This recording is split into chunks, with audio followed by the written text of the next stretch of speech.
We'll say hello to all of you. My name is Eric Bobrow. I'm co-founder of the Architect Marketing Institute, along with Richard Ptri, who'll be your presenter today. We're going to be taking a look inside the SIX program, so you get a glimpse of how we work with our clients, providing marketing strategies, tools, and systems that allow you to get out in front of your ideal clients and win better projects. So we've got right now 10 people here, so we probably have a few more since we have 50 people registered. So, Richard, do you want to take it away? Yep, let's take it away. All right, well, welcome everybody. And I presume the reason you're here, you've probably been on our list for some time. You might have downloaded, actually, this is quite important, but at some point you might have downloaded a resource or a tool, or you might have read something and somehow ended up on our system. And, you know, we're pretty good at staying in touch. We're pretty good at sort of providing ongoing videos and training and sessions like that. So you've, some of you may have been sort of following us for years. That's not uncommon. And we often talk about the SIX program because the SIX program is the coaching program. Well, it's more than a coaching program. It's a system that we give people.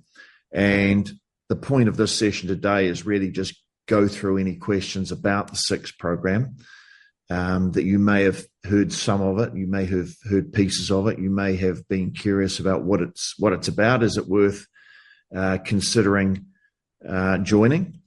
And so we'll go through some of that.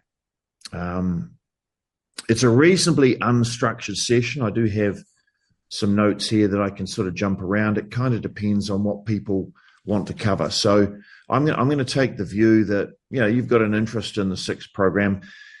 Maybe not so much an interest in the SIX program as I have an interest in winning better projects. So can I just see hands from those people on the screen? Who, you know, are you interested in winning better projects? Right. Yep. Good. Alex and cool. Thank you, Terence and Carl and Amy. Yeah, that seems to be the thing. Now, we don't do a lot of things. We're not into leadership. We're not into, you know, structure or getting your business ready to exit or anything like that. All we actually do is help people win higher value projects. And that's what the SIX program's about. So, you know, if you're interested in that topic, I'm interested in winning higher value projects, then the SIX program may be a good thing for you. All right. So if you're interested in something else other than winning higher value projects, type it in the chat window. It would be interesting to see. Just type it in there now if you're not driving. Are you interested in something other than winning higher value projects? Or is that just it?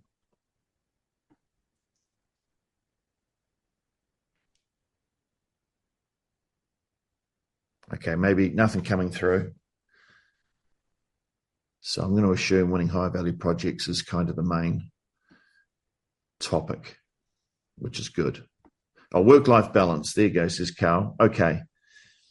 Okay, all right, good stuff coming through. Amy, right, work-life balance, clients who value architect skills. Great. And maybe that sums it up. So work-life balance, okay. So it may be that, I'm reading between the lines here, Carl, and you can nod if this is true, but maybe you're working too much, you're doing too many projects, and you'd like to be doing less work. But I'm guessing also that you're not wanting to sacrifice a great deal of income to do that. All right. And Amy says clients who value architect skills. That often is, not always, clients who value architect skills. Yeah. Can we say that people who pay more in design fees or doing higher value projects, can we say they value it more? Not sure. Yeah. I can see you rolling your head. Not sure either. I think people who value higher value design skills aren't necessarily tied to how much they're spending. So that's an interesting one. Okay, we can get into that as well. All right, let me give you some high level info about about the Six program and what we do that's a bit different that helps our members win higher value or more projects. So let me just cover some of the stuff here. Firstly, what is the Six program? Six is a short acronym for Sunshine Island Express, which is a reasonably creative way to explain what we do. And I'm going to do a quick graph here to explain something. And start sharing screen. Let's share this one here. Okay, so I guess the question is Sunshine Island Express. That sounds a wee bit weird. What's all that about? What it's about is this. Okay. Right. Hopefully you're seeing that. You're seeing my screen, Eric? We are seeing the graph paper, yeah. Okay, great. So here's how we look at it. We look at it we've got architects who are winning. I might change the color on that. It's a bit, leave that there. But we've got architects who are winning high fees. So there's that spectrum. And then we'd have low fees. We have architects who are winning great projects and bad projects. Now, it's up to you to define what good and bad is, but you will know. And it's not a very good square, I'll admit that. But so how we do, if someone said, yeah, I'm earning low fees and working on bad projects, we created the old quarter. All right, so these people are in the old quarter. This is Archville. So we'll call this village Archville. This is a village where architects or designers live. Okay. Next quarter, this is the artist quarter. And the artist quarter are people who are not earning great fees, but they do like the projects that they're working on. Right? They like the projects, but they might call themselves starving artists. Right? I love what I do. I just don't earn much money. The next quadrant is the new quarter. And these people are earning good fees, but not working on great projects. All right. And then the final quarter, where we get to with the Sunshine Island thing, is Sunshine Island. And these people they're working on great projects and earning high fees. Right. So in the chat window, if you're not walking downstairs or driving, yeah. She's on the move, that woman. She's gone. Just type in which quadrant you think you're in at the moment. Which quadrant you think you're in? Are you in the old quarter, the artist quarter, the new quarter, Sunshine Island?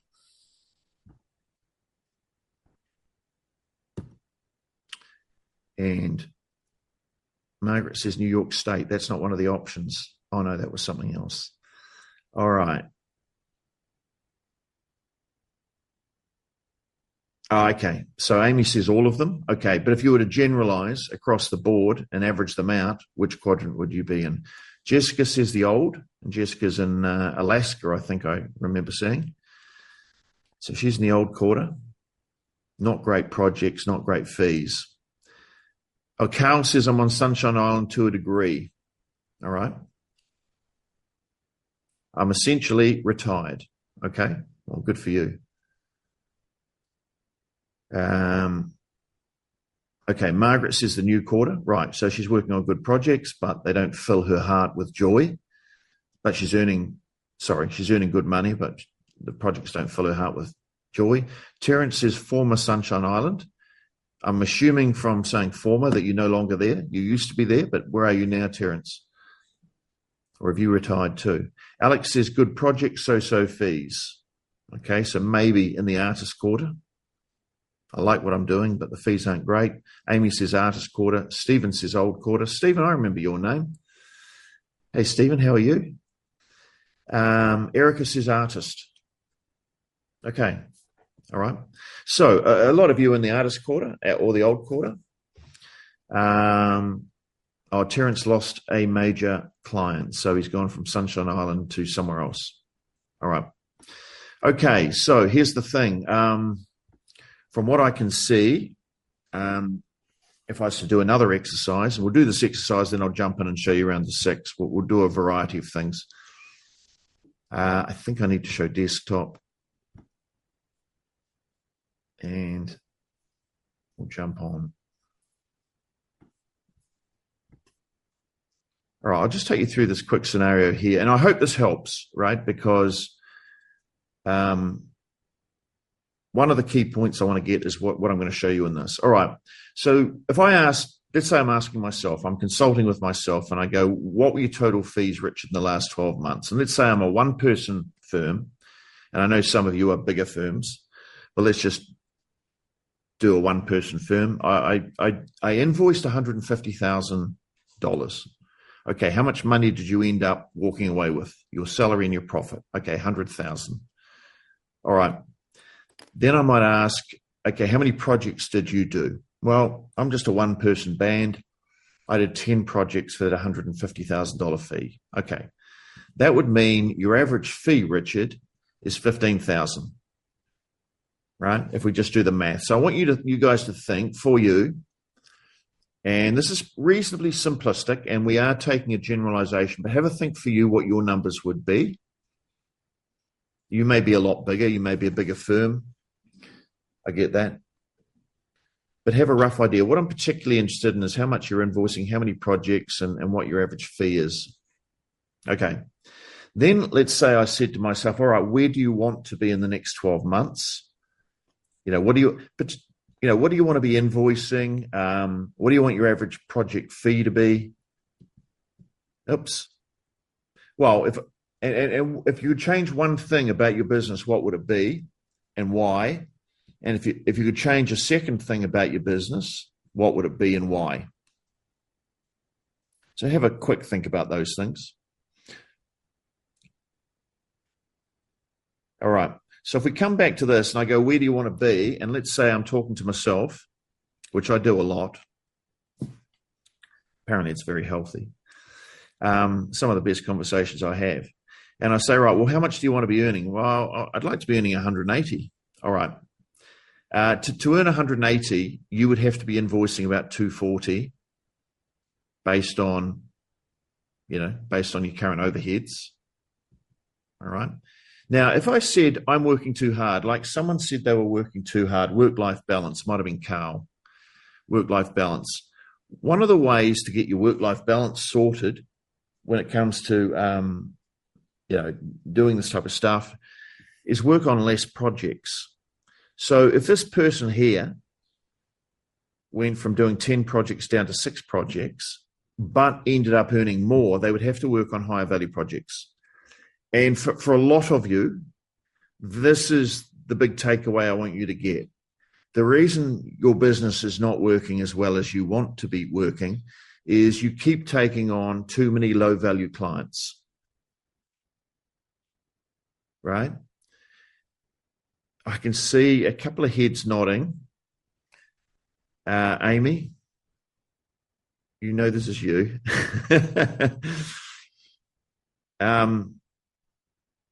Yeah, too many low-value clients. Now, Amy might go, well, yeah, that's all very well. Work on less clients, do higher value projects.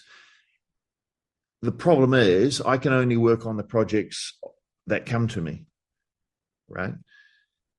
So it's all very well to say, yeah, work on high value projects. Well, that's great. I would say that myself, but how do I? The answer is you need a way to attract more high value projects, right? And that's probably what you guys are doing here. Okay, well, we agree with that. How do we win more high value projects? But that's what you got to do. You've got to have I could say a marketing system, but it could be anything. You have to have a way to win more high value projects than you can handle. And one of the reasons you have to have more than you can handle is because I'm going to suggest, and it's only a suggestion, that half the projects that come your way, even if they are high value, you should be saying no to them. So ideally, if I wanted to work on 6 $40,000 fee projects, I would be having 12 who want to work with me per year, which is not that many. It's one a month, getting one a month, right? And I turn half of them away. Why do I turn half of them away? Well, a number of reasons. Not all projects are good, right? Does anyone else agree with that? Not all projects are worth taking on. Not all people are worth taking on. Yep. Don't worry, your clients aren't watching this. You're allowed to do a little secret nod here. So why are they not worth taking on? Either they have an unrealistic budget or unrealistic expectations on what can be achieved with their budget. Second reason, the project is not really a project which is going to take you to Sunshine Island and make you, it's not a project you're going to enjoy or that's going to be strategically worthwhile you following. That could be a second reason. And the third reason could be that even though they have realistic expectations, they have a good budget, the client has shown themselves at a very early stage that they're going to be an asshole, right? We might as well say it. That's the truth. Not all people are worth going into a project for, okay? So that would be 3 reasons as to why you wouldn't want everybody as a project. They can't afford it. They have unrealistic expectations. They're just going to be a bad client and painful, and their project won't take you where you want to go. Okay. All right. So the question is, all right, so what we need to do is we need to have a system for winning high value projects. And that's why we developed the 6 program, which is the Sunshine Island Express. And where it started was about 13 years ago. I ran a seminar for, I'm based in New Zealand, and I'm based in the capital, which is Wellington. Oh, not now, I'm not, but I was then. And I had about 40 people turn up to a marketing workshop I was running in the city. And they were all different types of businesses, but they were mainly people selling big ticket items or professional services. So they could have been accountants, lawyers. There was one architect. I've had private investigators, recruitment companies, real estate agents. I used to work with all sorts of different people selling, big ticket items. And at the end of the session, I said, look, if anyone wants to, and this was part of my marketing, I'd run a workshop and say, if this makes sense to anyone, come and have a chat with me at the end and I'll sign you up and you can be a client. And at that stage, being a client, they would work with me for 3 months and we would build a marketing system and they would pay me $10,000 New Zealand. Great. So I, got a few people on board and that was good. And then I had one of the things that I had as part of my marketing system, which is the marketing system we teach and give to you as well if you become a 6 member, is some follow-up emails, because what the stats show is that for every person that contacts you and says, yeah, I'm interested, but they're not ready right now, well, you could double your sales if you had an effective way of staying in touch with them. Okay, we call this the circle of love. So you get a lead, you get an inquiry, and then you stay in touch with that person in a reasonable, meaningful, value-added way. And whatever you signed up front, you could expect to double that in the long term, right? You'll get another 50% if you stay in touch with them. So it certainly makes sense to stay in touch with anyone, right? But you need a system and you need to know what to say and all that type of thing. So anyway, because I had a circle of love system in place, she called me up and it was a phone call, and she could have filled something out. She might have filled something out. Or she said I was filling it out, but I'm going to call you instead and have a chat to you. She said, I'm not going to sign up for your coaching program because I'm an architect and I don't have any money. And I said, well, okay, I get no money. What do you mean architect? She said, well, this wouldn't work for architecture, what you took us through. I said, okay, that's a pity. And we had a chat, and at the end of the hour, and I thought, this is going to be a waste of time. But anyway, we had a chat because she was nice enough. And at the end of the hour, she said, all right, well, I think I need to join. And I was quite surprised. I said, join, what, why? She said, well, if I don't do this, everything you said seems to make sense. And while I thought it wasn't for me, let's give it a go. And I thought, wow, that's brave. Because I wasn't sure that, she told me it won't work for architects, so I wasn't sure either. And I'd never worked with an architect before. All right. So anyway, we worked together. She was a particularly good client. Like, she did everything she was told to do, and we kind of worked things out together. And so a lot of the system that I'm going to show you in a second is really what we worked out then. And it has been refined a lot, to be fair, over the last 12 years. But the core building blocks are kind of the same. Now, what results did she get? She did everything that we said to do. She would come back with her iPad, and she would come up with an action plan when we had our little meeting, and then she would come back and everything was ticked off. She was good at following through. Not everybody is, right? So she was particularly good. You may not be as good at following through and ticking all your boxes off as she was. She was a great client, right? Anyway, she ended up, she doubled her fees. So she was charging $90 an hour, and she ended up charging $180. She tripled her income.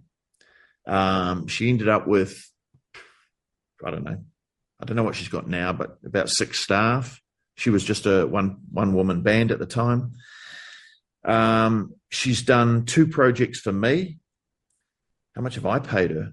I've paid her probably about $160,000 on 2 projects and design fees. So I know that she's charging a lot more. I wish I'd hired her before I coached her. So I know she's earning good money, and she's doing really well. Okay.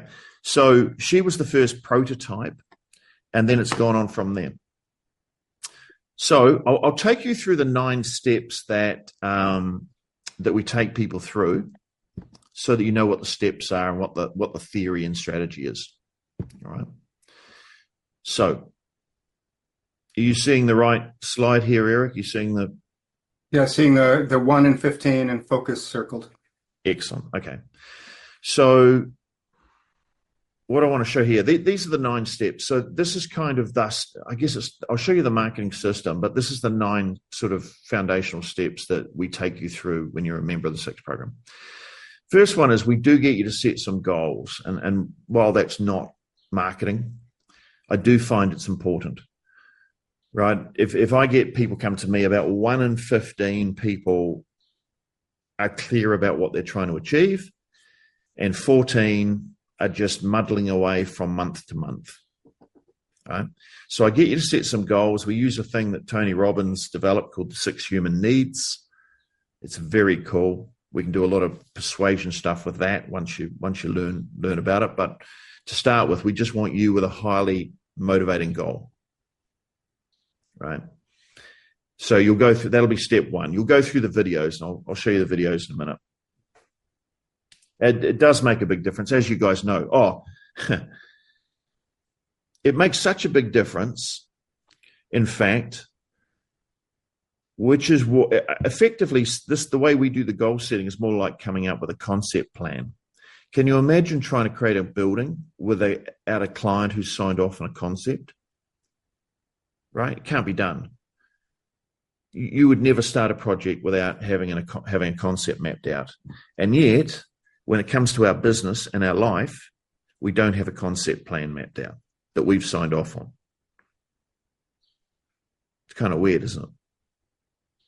It is kind of weird. We do it for our business because if we didn't have one, the project would fail, yet we don't do it for our life or for our business. Just think about that. Okay, so you will do that. You'll do that in step number 1. Step number 2, and this is one of the keys of marketing, or what makes marketing effective, is we need to select a specific target market that we're going to go after, right? Now, a lot of you will say, oh, well, I'm a bit of a generalist and I do a few different types of markets. Great, no problem. But you'll need a marketing system for each type of project you want to go after. Why is that? That is because marketing tends to only work when you're very specific, right? And the best analogy to think of is fishing. If I want to if I just go out to the ocean and I drop my fishing rod into the water, I'll probably end up catching nothing. If I do catch something, it'll probably be something I don't want, right? I can't eat, right? But if I say, no, I want blue cod, because blue cod is a really beautiful eating fish around New Zealand, I have to go to a specific location. There are specific parts of the country. I have to use specific bait. I have to use a specific type of hook.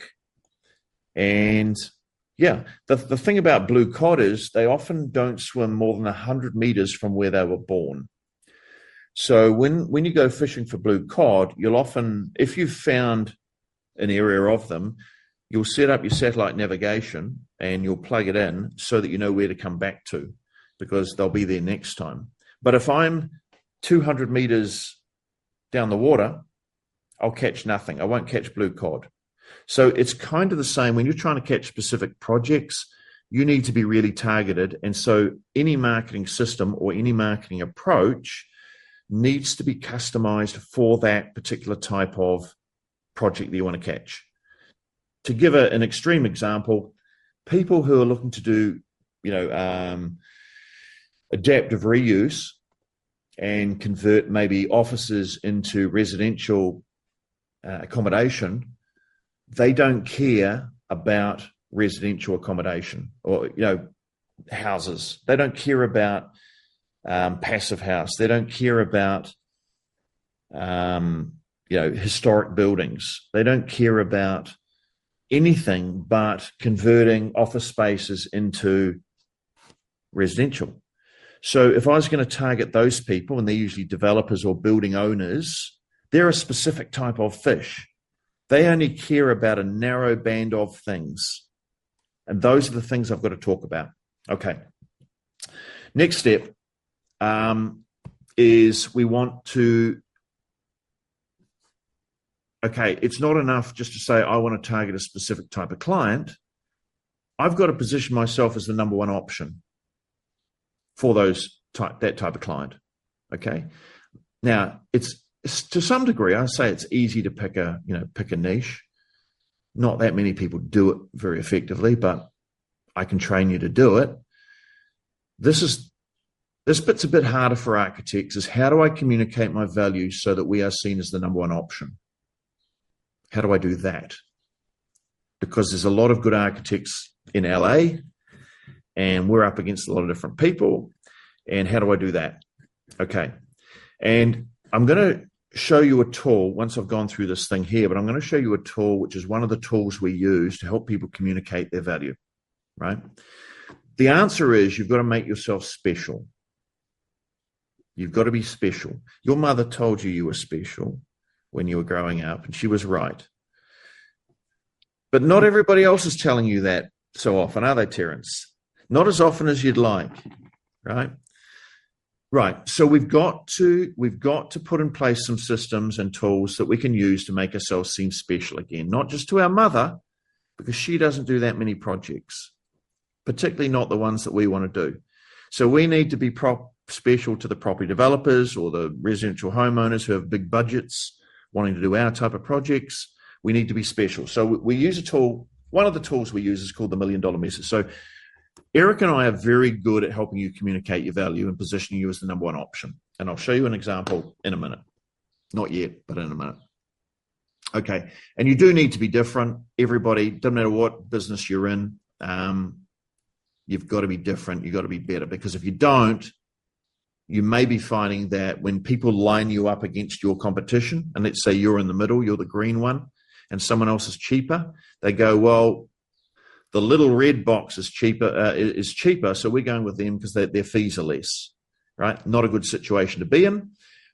One of the things that we need to do, price is only an issue when value is a mystery, right? When the client understands what value is, then all of a sudden we're playing the value game. We're not playing the price game. Now, whose job is it to communicate value to the client? Thank you. Quite right, Margaret. Your job. It's Margaret's job to communicate your value. No, it's your job, but it's Margaret's job to communicate her value to her clients, right? She needs to be a black belt in communicating value, because when she is, and the client goes, oh, I never looked at it like that. You're right. There are a whole lot of things I hadn't thought of. There are a whole lot of risks. There are a whole lot of benefits to doing it Margaret's way. And there are a whole lot of benefits to using Margaret. And she's outlined what they are. And I agree with those. That makes sense. Now it becomes a value game. And they go, I don't mind paying a bit more. Margaret's not the cheapest. She's probably the most expensive, but she's the best value. Bingo. Now we're in business. And this is the name of the game. Okay. Right. Okay. So how are we going to attract people to you? Well, this is more actually orange, more the sales process. Okay. So you guys are here. Most of you are here, I would say, probably because at some point you have downloaded something, or you've been to a webinar in the past, or you've fallen into our little web of education. And so we do the same thing as what I teach you guys to do. So have a think about, from my point of view, is I want to be seen as, or me and Eric want to be seen as, the thought leaders when it comes to winning higher value projects for designers, right? So we don't want to be seen as the salespeople selling a course. We don't really want to be seen as that. That's not so good. We want to be seen as kind of industry leaders, thought leaders who have tools, resources, materials that you can download. So when you think about marketing, you think about marketing and you go, we really need to do some marketing, or we need help to win higher value projects. I would like that you would think, oh, those guys are probably the best. I've been following them for a couple of years. I've downloaded some things and it makes sense. I've watched a webinar that made sense. I've just been a bit nervous about joining a program for this reason or that reason, but I do see them as the best. And actually I see us as the best as well. So you think like I think, which is a good thing. So that's what I want to do for you guys too, is when you're in the 6 program, let's just imagine you're in the 6 program. One of the things I want you to do is, once we know your niche, one of the ways to increase your value is to position yourself as a thought leader, not as someone selling architectural or design services. You are a thought leader, and that's how we want to position you in that marketplace. Okay, so therefore, you would have to create some content. Oh my goodness, content. I'm too busy for that. Yeah, don't worry about it. The 6th program has you covered. We can help you with content, and I'll show you that in a minute. But yeah, you will have to create content, but there are shortcuts, right? But you will have to think of yourself as a thought leader, because thought leaders are better than salespeople. All right. Whoever educates the market owns the market. And don't forget, you're not being a thought leader for everybody in the world. You're just being a thought leader for that particular niche. Right? I'm not a thought leader now for every other profession. I'm just a thought leader for designers who want to win higher value projects. So it's reasonably narrow. Right? And here we are. Here we all are sitting here enjoying each other's company. There's proof it works, right? Now, you may not do webinars. You may say, oh, I don't like webinars. Okay. But there's lots of other things you can do. All right. So we do need to be a thought leader in a way that suits you. And we do that by selling the problem you solve, not the service you offer. Okay, so we want problem-solving information. That's the best way to be a thought leader. By the way, one of the many benefits of being a thought leader in a particular niche is if you're trying to break into a niche and you go, oh, I'd love to break into this niche, but I don't have any projects there yet, but I'd love to work in there. If I'm going to turn up and say I'm the best architect for this particular niche, that's going to be quite hard for me to say and have anyone else believe. But if I turn up as the most helpful person with tools, resources, articles, interviews, commentary, opinions for people looking to do that type of niche, I can easily position myself a thought leader, even if I have no projects. Right? I don't have to have 1 million projects to be a thought leader. But when you are a thought, well, for example, when I was starting this, I positioned myself as a thought leader for architects, and I had one client, and she'd done quite well, but it was only one client. Well, it didn't matter, because by solving problems and answering questions, people go, okay, he knows what he's talking about, it seems anyway. At least he comes across confidently. That's something. I'll give him a go. Right? So, yeah, thought leader. So you go from being a salesperson to being more of a consultant, which is good. Okay, the next step that you will go through is, not only do we need to set up content and position you as a thought leader, so we're going to need some tools and resources there, we're going to need a way to take people from following you or subscribing to you or, being a student of yours for that particular niche to wanting to book a meeting. All right. So we need to have a step there that takes them into a meeting when they're ready, and face-to-face ideally, but could be on Zoom. And then we need a process. Part of the process then needs to step them up into what I call an LCC, which stands for low commitment consultation. Low commitment consultation. And what that is paid pre-design research. So for some of you, you're doing a whole lot of work for free to win a project. And you go, well, if I give away a lot of advice and I do that for free, then they'll think I'm great and they might hire me and give me lots of money.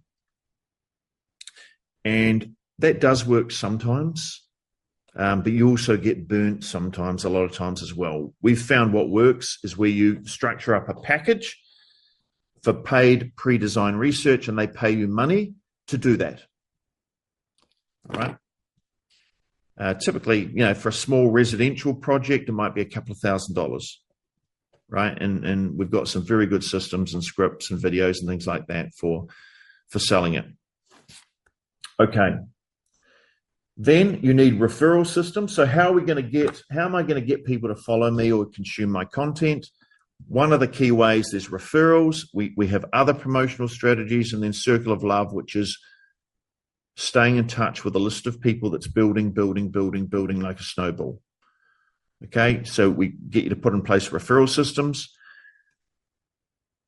Do most of you get most of your projects from referrals and word of mouth? Just see a show of hands. Right? Yep. Everybody I can see, but Amy's talking to someone else. Thank you. Terence, do you get most of your stuff from referrals? No, he doesn't. He gets them from somewhere else. A secret source. Okay. Most people do get them from referrals and word of mouth. And that is because, and this is why I think our system works. I'm not going to say where other people's systems don't work, but I will. Because one of the key areas we focus on and get you to put a lot of time into is putting in place referral systems. And that is because if we can double or triple your referrals, you're going to have more work than you can handle. Right? For a lot of you, you might be getting 70% of your work from referrals. Great. Let's triple that. How do we triple it? We put in place referral systems. Okay. I don't know what a referral system is. Okay. It's something which happens every single month, which triggers referrals. Right. And just to give you one example, there might be some sort of referral pricing on your LCC. Right. So that would be something if someone looking to buy an LCC, do you want the normal price or the referral price? And they go, what's the referral price? And it's like, well, over the next year, you'll be talking to a lot of people about your project, or they'll be coming to you. If you introduce any of them to us and they end up becoming clients, if you have the intention of doing that, I'm happy to do the LCC for you for, $2,000 instead of $3,000, if you have the intention of referring people to us. Oh, yes, I'll take that one. Great. Right. Now that's one system. There are 12 systems that you could be using. Okay. So referrals is very important. What else have I got here? I'll skip this one out. But if you got 2 referrals from every project because you had referral systems in place and you started year 1 with only 2 projects, within 4 years, you've got 32 projects. All right. So, most of you don't get anywhere near as many referrals as you should. Now, why do other systems not work so well? Other marketing systems that, I don't know, there's not many of them out there. for architects and designers, but the ones that seem to focus on advertising or particularly social media, or I'll do your website.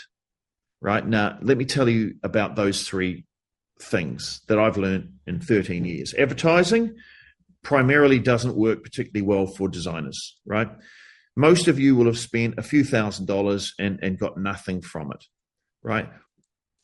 The other thing that doesn't work particularly well is spending thousands of dollars on your website.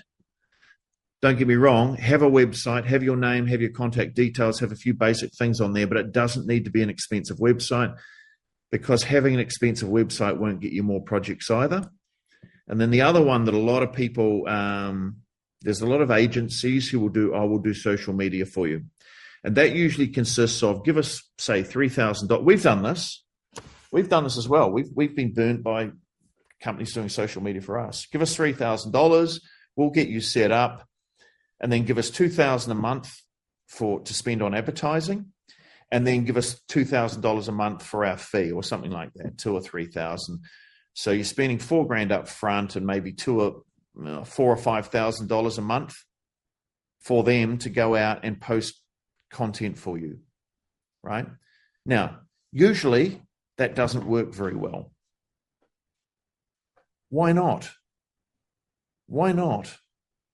Because architecture or design is not like most other industries. People don't buy their designer from an ad on social media, right? Or even posting. I mean, by all means, post on social media if you want to, but that's not how people buy their architect. Most of you, people find their architect or their designer through word of mouth. Who did you use, Eric? Your project looked okay. Who did you use? I used Richard. What was he like? Yeah, he was good. Would you recommend him? Yeah, I would. Have you got his contact details? Yeah, I do. Here it is here. Okay, great. That's how most people get their designer. Most. That's how they want to get it. The other way they get it is through discovering you, if they follow you. So if they've been receiving your content, your tools and resources, and then there's an invitation to have a meeting, and they've been following you for 3 to 6 months or something like that, they go, yeah, I know this person. They produce good stuff. They're offering to have a meeting. I'm going to book a meeting and have a chat with that person. That's okay, because we know each other. We've kind of been dating. If I get referred, that's okay. I've been referred by someone else. An ad doesn't work as well. It's way more expensive. It's easier for agencies to run you through because they can do all the metrics, and it's the easiest way to do marketing. But it's not the most effective way to do marketing, right? Referrals, thought leadership, and staying in touch with your client base as you build it up through referrals and through thought leadership. That's what works, right? I'm not against all the other stuff. We teach it in step number 8, which is to promote. We teach it, but I don't teach it very heavily. I just say it's there. If you want to do it, do it. But it's not what I recommend. It's the thought leadership. It's the referral systems. And it's the staying in touch with your database, which is growing and growing and growing. Those are the things that work well. Right. I'm just going to stop here and see if we've got any questions. If anyone's got a question, feel free to type them in here. You probably, because I haven't prompted you, you won't have any. Okay. There is a comment here from Carl. Any thoughts about attending conferences and making presentations for work promotion? Yeah, Carl, that's really good. That would fit under thought leadership. That would be one of the thought leadership strategies. So attending conferences if you've got a strategy. So on that, when Mona was working with me, so she was that first architect I ever worked with, she said, I'm going to attend a conference. I'd already bought a desk or a table at a conference. I've done them in the past and got no leads. Can you recommend anything? And I said, yeah. What you need to do is you need to, rather than advertise your services, right? We don't want to do that. We want to be the problem solver. We want to be the thought leader. So offer to people to have a booklet about doing a renovation. Right. So here's the booklet on doing a renovation in this particular area, what you need to know. And it was something like the 6 biggest mistakes people make when renovating in this area. And I said, have that, but just have one copy and say, hey, they haven't come from the printers yet, but you can put your name and email address and postal address and I'll send it out to you. Okay. So instead of just giving them away, I want their name and contact details because I want to deploy circle of love. I want to be able to follow up later again and again and again with other stuff and invite them to a meeting at some point. So she did that. She got 137 names and email addresses, 137 from this conference. What was it? A trade show, actually. Right. Now, if you're speaking, you can do the same thing. You can do the same thing. If you want a copy of this thing, write down on this piece of paper or go to this URL and type in your name and website and phone number and postal address, and I'll either email it to you or I'll post it to you or I'll whatever. Get their name and contact details. That's being a thought leader. Okay.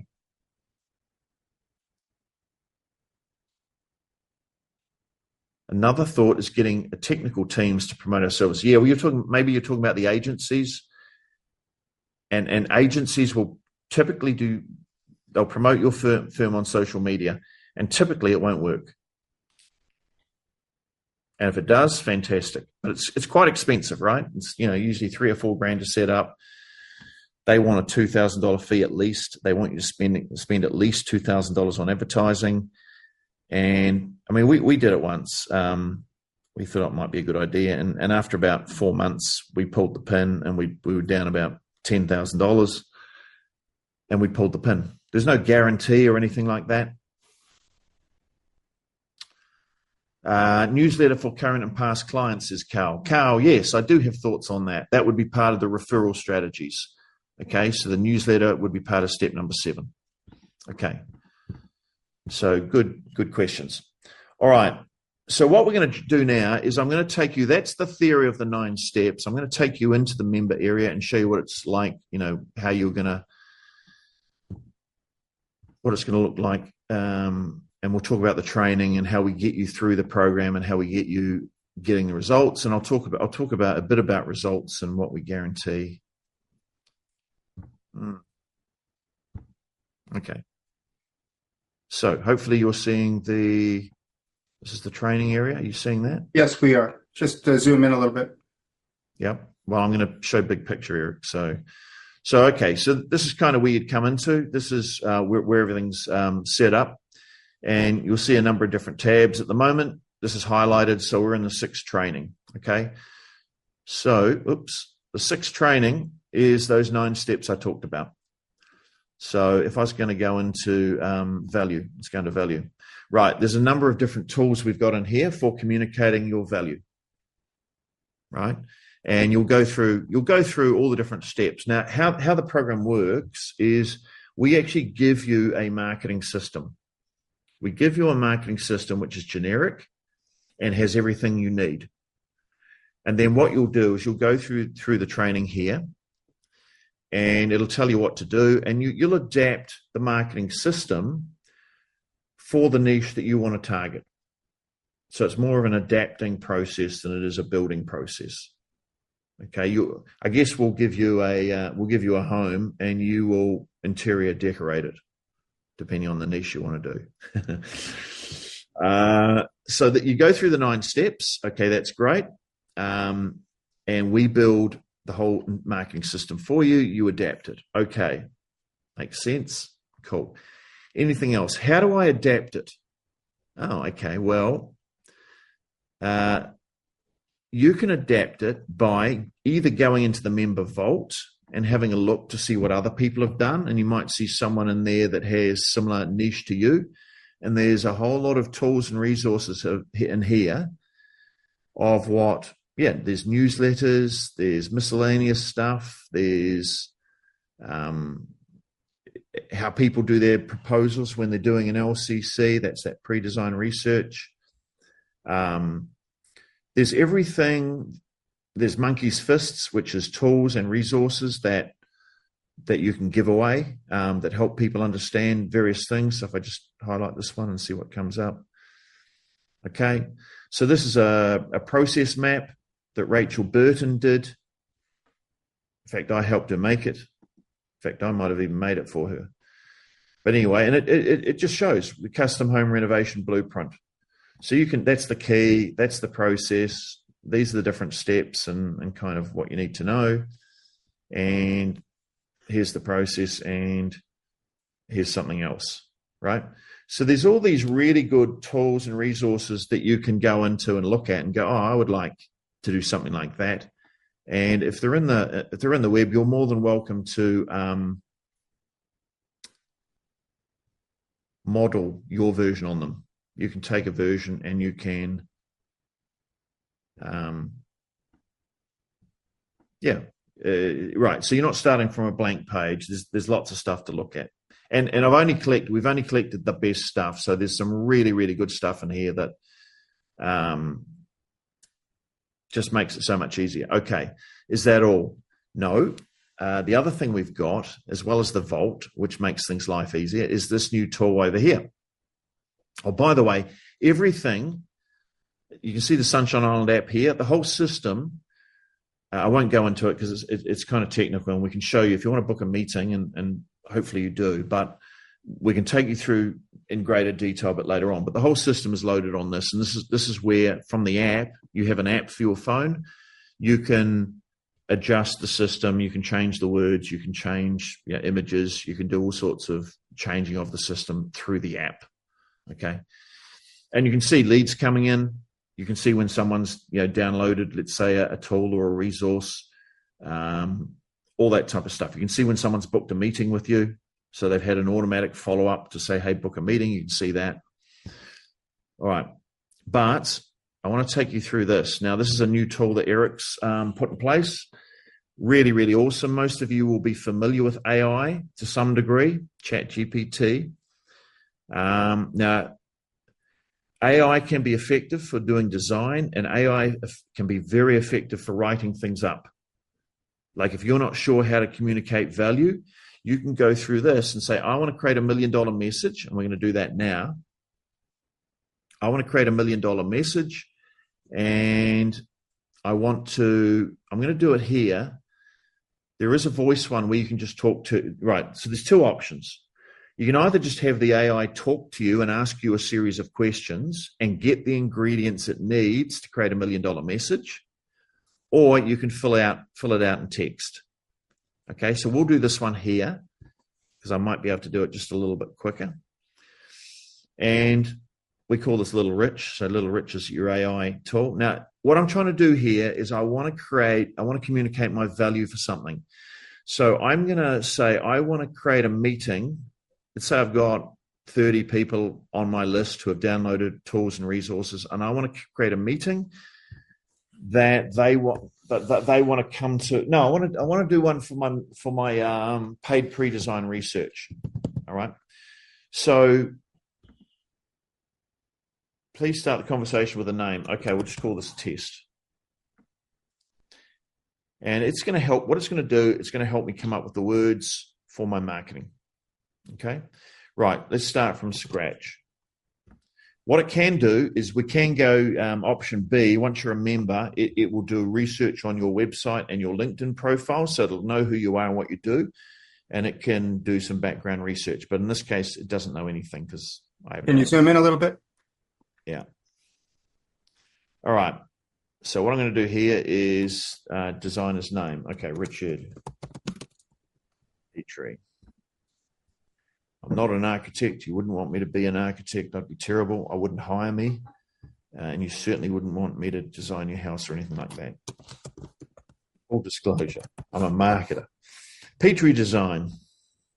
All right. So now this is the hard bit. The hard bit is, how do I communicate the value of the various services that I offer? So what I'm not going to offer is my design service in this case. I'm just going to offer a chance to have an initial call with me. Okay, so it's just going to be an initial call with me. Let's say I've got people on my list and I've got subscribers, and I want a way to say, hey, you should book a call with me. Great. Okay, my niche and ideal clients. Okay, my niche is, I'm going to say high-end residential ideal clients, value great design, and ready to move ahead. This is not the greatest description in the world, but for the sake of this, it'll do. And so you'll go in here, and you can do, there are about 9 of these different agents that do different things. So depending on what you want to do, you can go in here, you can interact with the AI, and it'll produce the marketing for you. All right. Now, because I'm offering a meeting, what's the challenge or frustrations that these people have? Okay. I'm going to say that in this case, they're not sure of the best option. They've got a whole lot of ideas. I could pick any of these, or I could write down, no, none of those. Here's the issue that they have, and I just type in something else. But for the sake of speed, I'm going to go, they're not sure of the best option, right? That's it. And so I'm getting very specific for this meeting. All right, great. What is their goals and desires? Well, to have a home, yep. No, I'm going to say what they want. They want at this stage, they want clarity about which option they can do and which is best. They might have been playing around with some different ideas. So I'm going to offer a very specific meeting.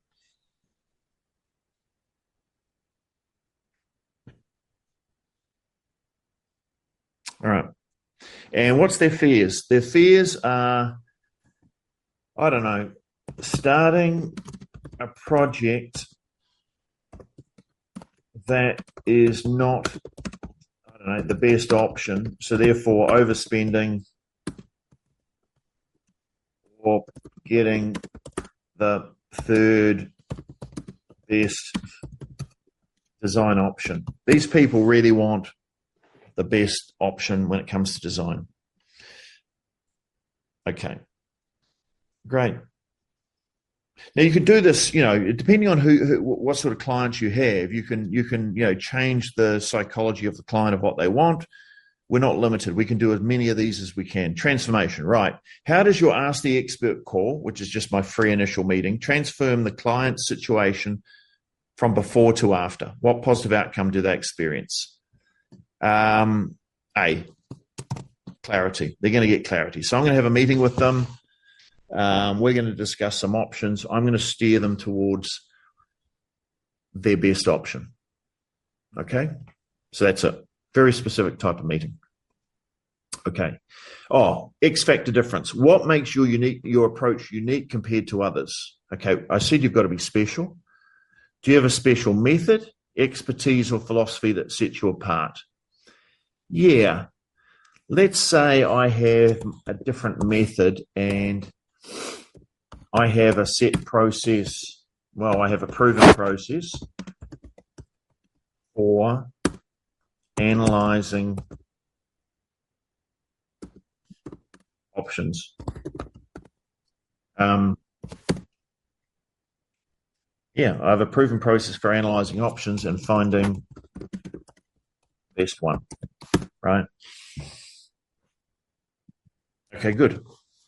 So rather than just a free meeting, it's kind of a little workshop that we're going to be offering here. So it's way more valuable for someone, particularly someone who's not sure of the best option. All right, so what it's going to do now, it's going to come up with 3 sets of words for me on how I communicate my value. It's working away. Because it's asked good questions and it's extracted from me the things it needs to come up with really good statement. And this is stuff Eric has programmed into the AI tool. So it's not just an AI tool, it's not just like ChatGPT. This is a programmed AI tool, right? Using the methods that we teach for coming up with hyper-focused value statements, right? So here's 3 examples, and I'll read the first one. I won't read the other 2. They'll probably be just different versions. But are you ready to transform your high-end residential project with clarity and confidence? Our Ask the Expert call is designed for clients who value great design and are eager to move forward. We help you navigate the maze of options, ensuring you choose the best design path without making costly mistakes. With our proven process for analysing options, you'll gain the clarity needed to make informed decisions, avoid overspending, and settling for less than the best. Experience the assurance of knowing your project aligns perfectly with your lifestyle and financial goals. Pretty good. Or there's another one here, or there's another one here. Okay? So, pretty good. Now, that normally would have taken someone a long time to come up with something like that, right? But the key is the AI tool knows what questions to ask because we've programmed it. And what it's really good at is once it's got all the ingredients, it's really good at baking and putting it together in a coherent way. Now, we may take that and we may say, it's okay, but can you make it shorter? Can you make it easier to read? Can you make it more engaging? Make it less salesy? Can you make it longer? Create a press release around it. Okay, let's create a press release from this offer. I don't know, maybe there's a local newspaper that you've got a friend who's a reporter and they say, yeah, we'll do an article about you offering, seeing it's spring, and we're running some stuff around renovations and things like that. Why don't we do an article? So if you did a press release to the media, boom, it's produced one, right? And they're really good. Like it's all in the format of a press release. Like fantastic. It's all done for you. Now you can adapt it, of course. You can say, hey, make it shorter, make it longer, change this, change that, no problem. What I might do now is say, write me an email to that I can send to my subscribers offering this meeting. So these might be the 30 people that you have who have downloaded some tool or resource that you've got. And you might send an email out to them. Now, how long would that normally take you? Well, it just wouldn't get done. You probably wouldn't do it, right? But now we've got this tool here. Boom, here's a draft email. Unlock your dreams home potential with our expert guidance. And then it goes through. It's all pretty good. If you're ready to take the next step to your high-end residential project but unsure of the design path to choose, at Ptry Design, we understand the importance of making informed decisions. That's why we're excited to offer you this. It's the Ask the Expert call. And here's what we're going to do. We're going to do this, and we're going to get you this, and here's what you need to do to schedule a call with me. And I might go, yeah, make it more conversational and emphasize the outcome of, getting or finding the best option, right? So I just want to tweak that email. No problem. Now it can do anything, like it can do any marketing. So, once it's got the core ingredients that I've given it, we can then create a message, and from that message, we can then spin that message into anything. All right. And boom. Okay. This is a bit more conversation. Hope this message finds you well. If you're like many of our clients, you're probably excited to move forward with your high-end residential project, but maybe feeling a bit overwhelmed with all the design choices. That's where I come in. Okay. It's a bit more relaxed. At Ptry Design, we believe that every dream home deserves the best design option. That's why we're thrilled to offer you our Ask the Expert call. Book the call. You'll discover this. You'll get confidence. This isn't a one-size-fits-all. If you're ready to get started, here's what you need to do. And boom. Lovely. Right. I don't know. Write an article for my newsletter. I don't know, 3 paragraphs long. Oh, what did I do there? Anyway, I can spin this any way I like. All right. So one of the tools, I won't go on. I think you get the idea, but hopefully that is pretty exciting, right? So while you get given the system that sits in the Sunshine Island app, and it covers off referrals, it covers off, all the thought leadership. This is where you can create tools and resources at lightning speed. Is that all? So we talked about the member vault. Yeah, there's stuff you can look at and sort of copy. There's the AI tool, which will create content for you on the fly if you give it specific instructions. And remember, if you go to the different navigation tools, it's preset. It'll ask you the questions. So, in the case of what do I do? All of these ask you the questions, so you just really answer them. You can either write it in, or you can click on the text one where it talks to you and it'll listen to you, and you can just answer verbally and make different stuff. And you can spin all that. All right. Now, the other way is we also have pre-built tools and resources which are kind of ready to go as well. Right. So there are a lot of pre-built tools and resources that we give you, and we load them into the system. Well, do we load them in the system? You have to adapt them first. So you have to customize them for your niche. All right. All right. So I want anyone with any questions. Terrence says, funny thing is, every time I check out Instagram, your face pops up. Well, there you go. There you go. Isn't that good? Any thoughts about consultative selling for architects, says Carl. Yeah. So the process that we teach you guys when you're selling is a consultative selling approach. So what does that mean? That means that my definition of a consultative selling approach is that there's always a diagnosis first. So when you're a consultant and working with a business, before you do anything, you do diagnosis, you find out what their goals are, where they are now, where they want to be, and you do an analysis on what they're trying to achieve and what they're doing and what's not working. And you do that before you prescribe, right? You do diagnosis first, then prescription. Now, in our process, if you remember, the sales process that we teach that's built into this whole system is a consultative sales process. So that LCC is the diagnosis step in the process. Carl says, or Wes says, let's go to Wes, our liability insurers may have a heart attack with some of those statements, says Wes.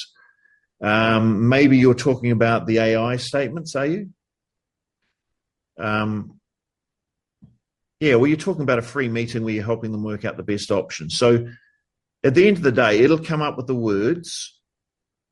You tweak or tailor the words that suit you, but it sure is better than sitting there with a blank piece of paper, right? So, yeah, just make sure that the AI is not giving you something which legally you can't stick to. But I didn't think there was anything particularly in the example that we came up with.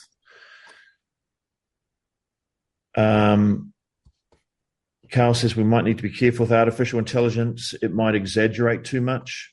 Yeah, I don't think there's anything particularly exaggerated in the example we gave, but at the end of the day, all it's offering it up is a suggestion for you and I guess doing the hard grunt work. It's up to you what you send out. So think of the AI tool as an assistant, someone who you say, hey, can you go away and write this for me? And it comes back and writes it. If you send it, you've still got to read through it and make sure you're happy with it. You can't blame the assistant, right? The assistant will try and help you, but at the end of the day, you got to take the responsibility. Same with anything. I mean, you could have an agency write things for you, or you could write things yourself. You've got to make sure that you're happy with what is being sent out. Okay. Monkey's fist. Okay, cool. Right. So how does the program work? I'll go back to my little slides here. And if anyone's got questions, I would suggest that now would be a good time to ask them.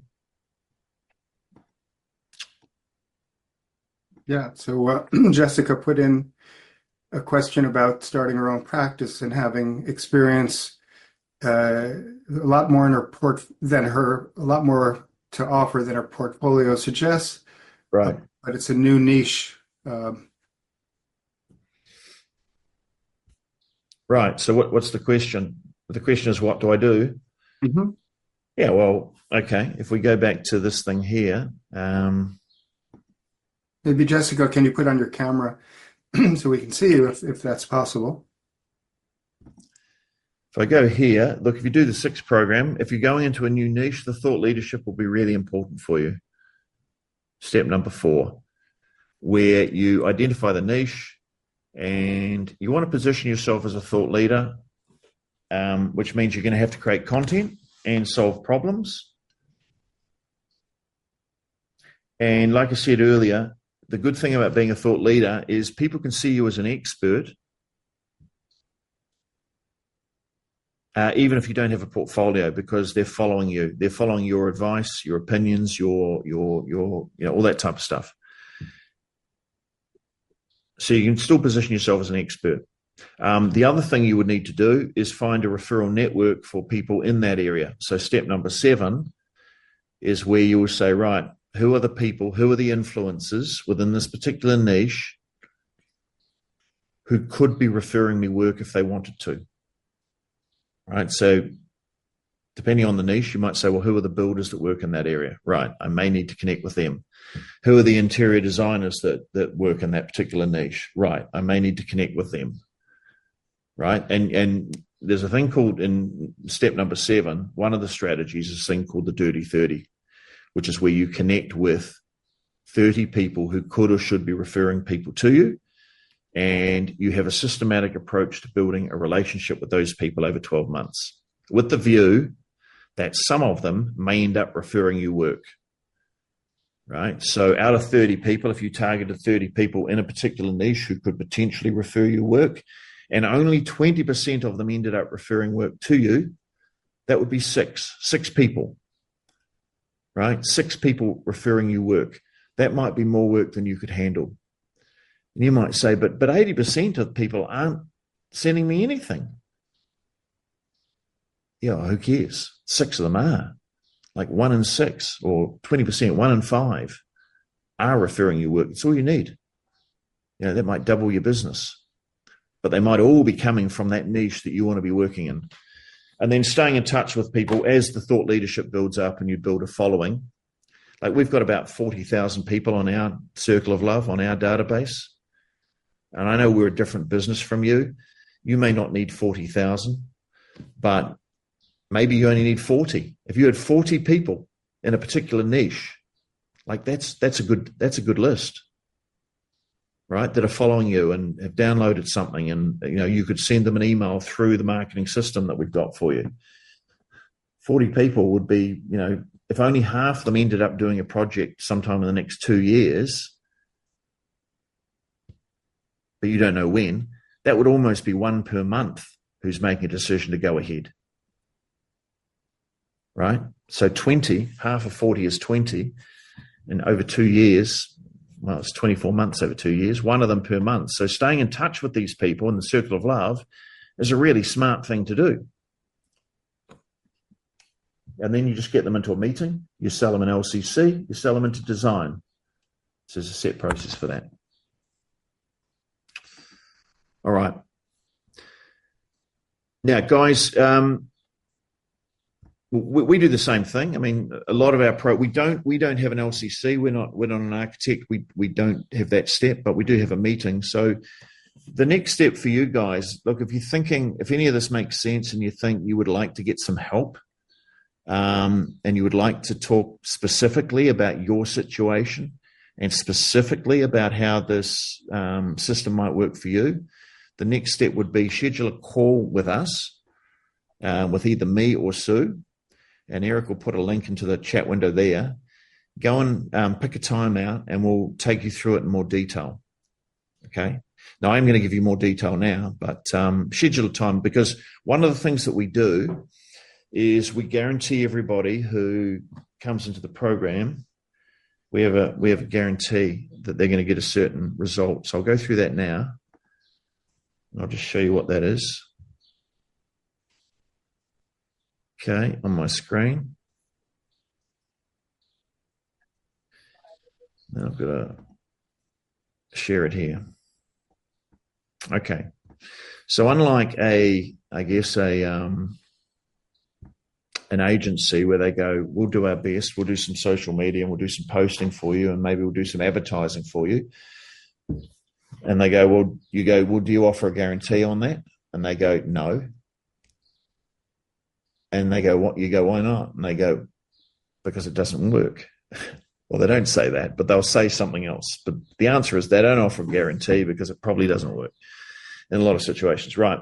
So the guarantee we offer for anyone that comes on and becomes a member, we go, well, does our stuff work? Yeah, well, we think it does, actually. We've been doing this for 12 years, so can we guarantee it? Yeah, we can guarantee it. So what we guarantee is, and it's part of the reason why we want to chat to you, because before we guarantee you that it's, we're going to get you this result, we need to see your business and make sure that you're a good fit.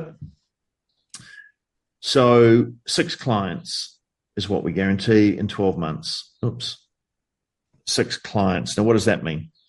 That can be a design client. So let's say someone pays you, I don't know, $40,000, or it could be an LCC. And in that case, they may only pay you $2,000. So that's the pre-design research, right? That's the pre-design research. That's the diagnosis that you would do and get paid for. Okay, so, all right, that's cool. Are you sure that I can get those 6 clients? Reasonably sure. Yeah, I mean, we've got a pretty good process to help people win those things. And everybody usually comes in and says, I can't win them. Everyone else in my area would be doing it for free. And then we show them what to do and how to do it. And most of their clients, not all their clients, remember I said, at the start, you should be saying no to half the clients. Well, people who don't want to pay a couple of $1,000s, and that would be for a small residential project. So if you're doing commercial, it'd be a lot more. But people who don't want to pay that for some pre-design research, usually not great clients.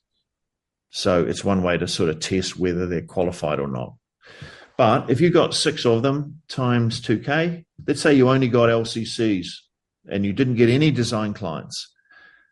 That would be $12,000 in this case. Okay. If, I don't know, half of them, 3 of them turned into design work, that would be plus 120K. If they did. Now, usually they do. The conversion rate most people find from here to here is about 70%. The only time they don't convert having paid some money over here into doing the project is when you do a feasibility on something and it works out that it's the feasibility doesn't stack up. And they go, okay, that's great. I'm glad I know, and I'm glad I only spent $2,000 to find that out or whatever, rather than spending all this money to go to design and find out it's not feasible. So the thing is, if they do this with you, the project is yours to lose, right? So I'm not saying we're not guaranteeing. We're guaranteeing you'll get 6 clients.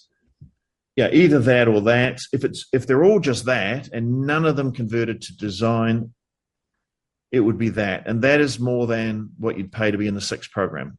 Okay, so the 6 program is $9,800 US, and that's for 12 months. Okay, now as Eric is probably thinking, it doesn't take 12 months to do the program. It takes a couple of months, 1 month where we give you the system and we do the research with you. The second month where you adapt it, and then 10 months where you're actually marketing it and using it. And you're being positioned as a thought leader. You've got your referral systems going. You're staying in touch with all the leads and inquiries. So you're up and running really within 8 weeks. In terms of time, how much time? And we do offer, if you chat to me or the team, there are a couple of options for installments. If you go, I can't handle that up front, chat to them about installments. There is some installment options there. In terms of time commitment, how much time does it take? I would say for the first 8 weeks, between 2 to 4 hours. And that would be watching the videos, attending the Q&A sessions. I'll talk about the Q&A in a minute, for the first 8 weeks. And then after that, maybe 2 hours. I would say you'd always want to be spending at least 2 hours a week on marketing forever, honestly. Yeah, even if you're winning a lot of good projects, just keep doing it and refining it so that you can keep moving up and winning high value projects. Okay. What else? What other projects have we got? Yeah. So look, we've kind of designed it in a way that what happens if we don't get 6 clients within a year for you? We'll keep working with you forever for free until we get you those 6 clients. All right. So you're going to get the 6 clients. If we get to a point where it's just been so painful and all that, well, we reserve the right to give you your money back. If we go, look, you've been on this program for 20 years and I'm getting old and I need to retire. Honestly, I don't think it's me. I think it's you. So it hasn't worked. It's been 20 years. We've been giving it a go and we haven't won you a single project. We want to opt out. So we give ourselves the right to give you your money back. But the first option is you just stay on the program and we'll keep working with you. You can have one-on-ones with me. I'll look at what you're doing. I'll write things for you. We'll make sure you get your 6 projects. All right. What else? Let's go desktop. Is this all right? You're seeing my full screen? Is it sliding through, Eric? I saw your coaching thing, and now we're seeing you with Corey Walker. All right. Cool. Okay, so some other things in terms of support, we're pretty big because we are guaranteeing you get at least 6 clients. We're pretty big on support. Obviously, we have to. For those of you who book a session, you'll get 2 one-on-ones with me up front. I want to look at your niche. And I want to look at how you have used the tools to communicate your value. I want to watch and work with you on communicating your value so that your position is the number 1 option, right? It's not hard, but we'll work on that together. So if you book a game plan call now or on the chat thing, go through now, then anyone who books through this webinar will get 2 sessions with me and I'll make sure you've got your value sorted. Each week we have 2 weekly group coaching calls, one with Eric, one with me, and they're at different times. So some will suit the Northern Hemisphere. If you're in the US, I think you can really attend both. If you're in the UK, one of them will suit you better than the other. If you're in New Zealand or Australia, my one will suit you better. I think if you're in the UK, probably Eric's one suits you better. So there's 2 sessions every week. And the point of those sessions is as you're going through the training material and you're adapting your marketing system, you might have a question. And so you can come to that session and it's a group call. We all sit there and you say, hey, I'm going through I'm trying to create some content and I was going through using one of the AI tools and just want to check I'm doing it correctly or I've done it as well as I can do it. And what we'll do is we'll go in and I'll go in, have a look, and everyone else will watch as well. We'll all go through it and we'll do it together and together we'll create whatever it is you want to create. Or we'll review some of your monkey's fists or your meeting offer, or we'll review your LCC offer, or we'll review some of the content you've created to generate leads. Right, so we sit down there. They usually go for about 90 minutes. They're all recorded. They're all in the group. They're all in the training area. So if you miss one, you can go back and watch the video. I would say you should attend at least one of those a week to get your head in the game. You'll pick up a lot by attending those weekly Q&A sessions, a lot. Like it'll all come together. All right, what else? There is a Slack group where you can post stuff in there and say, hey, what does everybody think of what I've done here? And you'll get feedback. There's buddy group. You can go in there as well and form a buddy group of 5 or 6 people. Most people say that's been really, really valuable, forming a buddy group. And those buddy groups will meet once a week or once every second week, depending on what you want to do. We don't control them. We just sort of connect you and say who wants a buddy group, and you guys form your own rules and how you're going to work. Accountability coaching. Oh, this is a good thing. So we introduced this about a year ago. It's working really well. So what we didn't want was people just coming into the program, and what we want is people to get good results. We want people to get their 6 new clients guaranteed as fast as possible. Right? Someone just, Eric, can you just see if you can find that person and mute them? Thank you. That's better. And yeah, it's very easy to join a program and then not follow through and not do it. So we said, well, that doesn't really work for us. We want people to get their 6 clients as quick as possible. And we said, what do they have to do to get the 6 clients? Well, they just have to implement the system and make sure they're using it. All right. So what we instigated was, we've got Max, who you will meet with once a week, and Max will make sure you're moving through the program and doing the stuff that you need to be doing. All right. So here's a checklist of things, kind of like a Gantt chart, I suppose, a wee bit, that you need to go through and make sure they're done. And he will check that you've done them all, and you'll tick them off on the checklist. You have access to this checklist and you can tick them off, and he'll make sure. Now, if you're not going through and for some reason you fall off the wagon, I meet with Max every week, and Max says, oh, you need to speak to Margaret. She's missed my last couple of calls and she's only up to step 2. Well, that's a chance for me to reach out and go, Margaret, is there anything, what's happening here? And you go, oh, whatever. You go, I'm having a problem with this, or personal reasons, and I go, right, do you need any help? And you'll go, no, I'm all right. I'll be with Max next week. Don't worry, I'm getting back on the horse. Great. Right? I know where you're at, because Max has a spreadsheet that tells me exactly what step everybody in the program is at. Right? So I'm tracking your progress. Max is dobbing you in if you're not doing it. You know about the AI tool? There's all sorts of things, and this is developing all the time as well, because Eric's really getting into this. It's his favorite baby, and he's making great strides and great progress, so that it's less and less, originally the problem is, okay, I want better, higher value projects, but I don't know what to do. All right. We've got them. I know the system. I know what you need to do. Then it was, all right, I know I need to know what to do because you've spelt out the 9 steps, but I find it takes too much time to write this or write that or work out how to say this.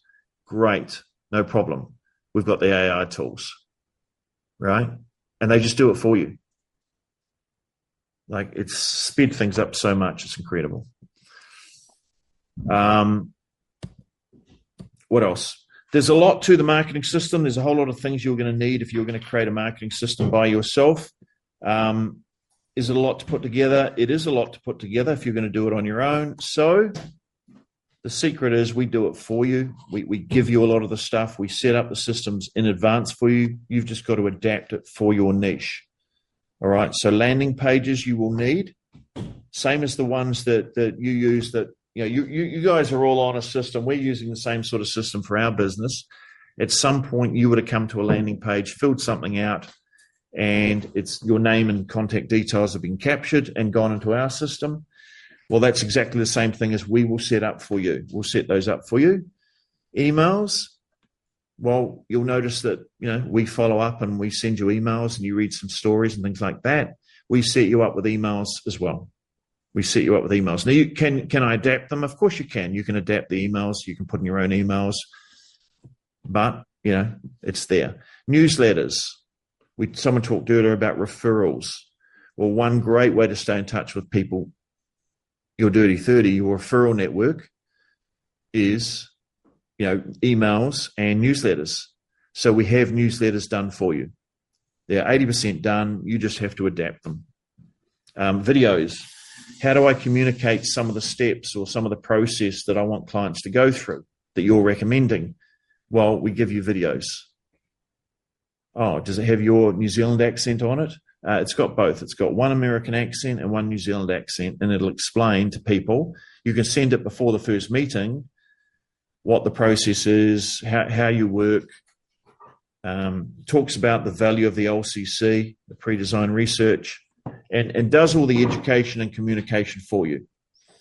What about lead magnets and the content? Yep, we've done that for you. We have a whole pile of tools and resources that you would adapt for a niche. So one of them is the project planning pack, right? And it has a whole lot of things in it, answers a whole lot of questions, right? You would convert it to the project planning pack for converting offices into residential buildings, and you would adapt the components of it as well.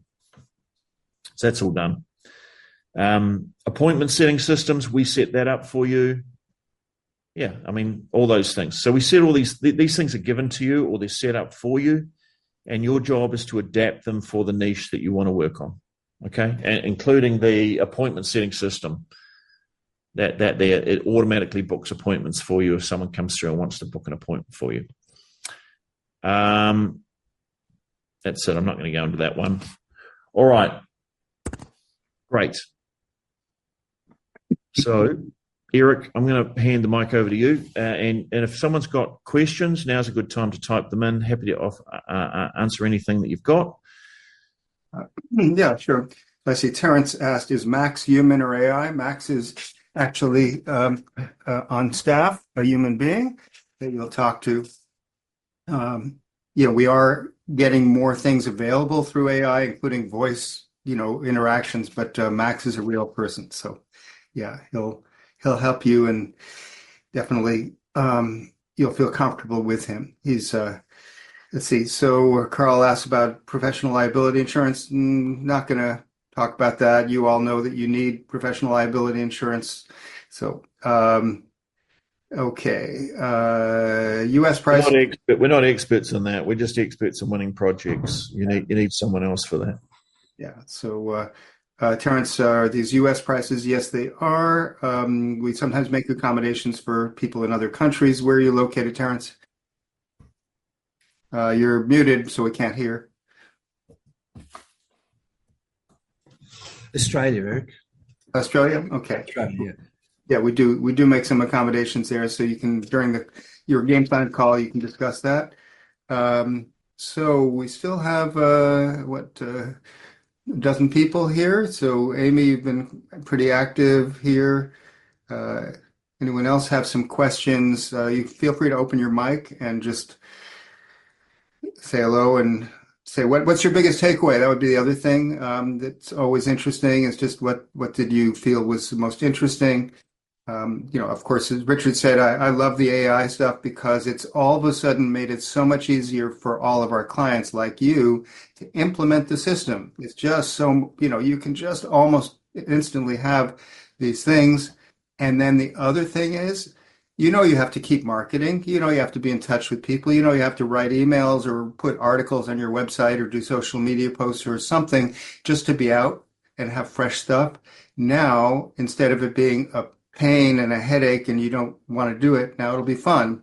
Literally creating articles or commentary or emails, because the AI can essentially pull it out of you, ask you the right questions, create something, and you can go, that's pretty good. Let me change this. Let me change that.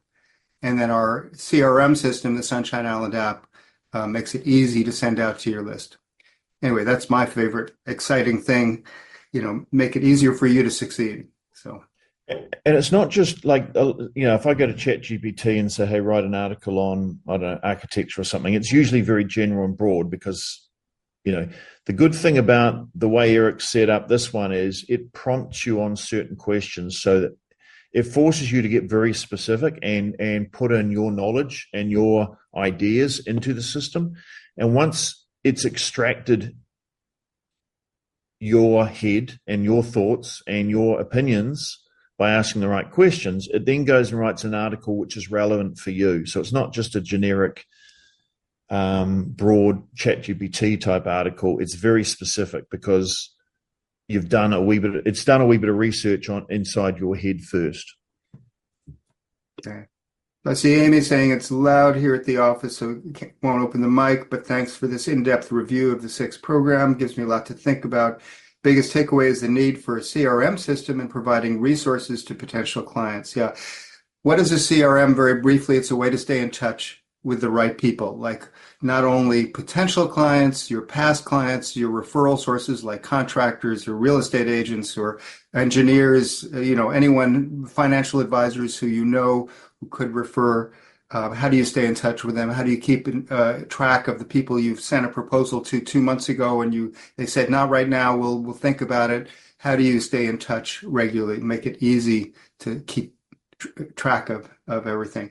And then the resources, yeah, as Richard said, educational resources become a differentiating factor. You can stand out in your market because you're a helpful expert. You're not just a designer who the only thing that you do is design. Now, it's great to do design. In fact, that's why you are all here, right? But if you can also be a helpful expert, and we make that easy to leverage your expertise in this context, then people go, oh, I really like that person. I really like this thing I downloaded. Oh, and the video that they shared about, how to get projects through the planning commission, more easily.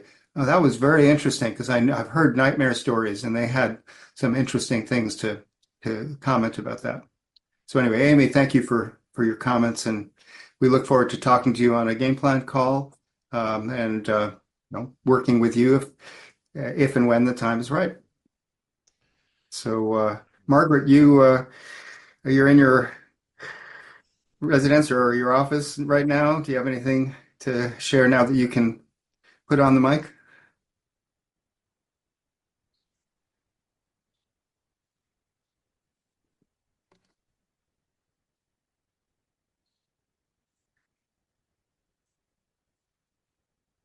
Okay, now. Can you hear me now? Oh, yeah. Hi. So yeah, I'm at home now because the kids got out early from school, and so I'm on the East Coast, so it's almost 5 o'clock here. And anyway, yeah, it's been really interesting listening to. I guess you have quite a not complex, but a well organized and comprehensive set of systems for keeping in touch and going after what you want, and it seems really, really like it works well if you, like you said before, if you actually do the work and you keep up with all of the stuff that you're supposed to be doing. Yeah, that's the problem, keeping up with all this stuff, because life gets in the way, Yeah, it does. But that's why you need a system, right? So if you know what you've got to be doing, whenever there's one call, you know what you've got to be doing, then it's a bit easier to do it. Or you can outsource it to someone. You can say, hey, I want someone else to do my marketing. So just on that, I just want to show you something. Mute this, because you're right. It is one of the problems is, what do I do? And then the other problem is, how do I do it? Exactly. Right. So let's have a quick look at this. In terms of, this is the building the marketing system. So there's a number of steps you'll do and you'll tick them off, right? But down here, once you've got your marketing system set up, monthly marketing calendar. Now, these are the things that I would suggest that, the green things are kind of the things that you might look at doing every month. And this is more, now I've got my system set up, what am I going to do to promote the different tools and resources? Now, you're not going to do everything here, but I might say, okay, I'm not going to do that. I'm going to do that one, and that one. Right? I'm going to do these four things in January. The green stuff is the stuff I recommend. The blue stuff, they're optional. They're things like social media and Facebook posting. I mean, you can do them. Site signage, yeah, you can do it. I mean, house posting, yeah. I mean, Google AdWords, yeah. They're all worth considering and having on a list, but they're not the most effective. So these are the most effective ones that I like. And you might say, no, I want to do I want to do something on LinkedIn. Fair enough. Okay. And now you've got a plan. So that's what I'm doing for the month. I'm doing these four things here.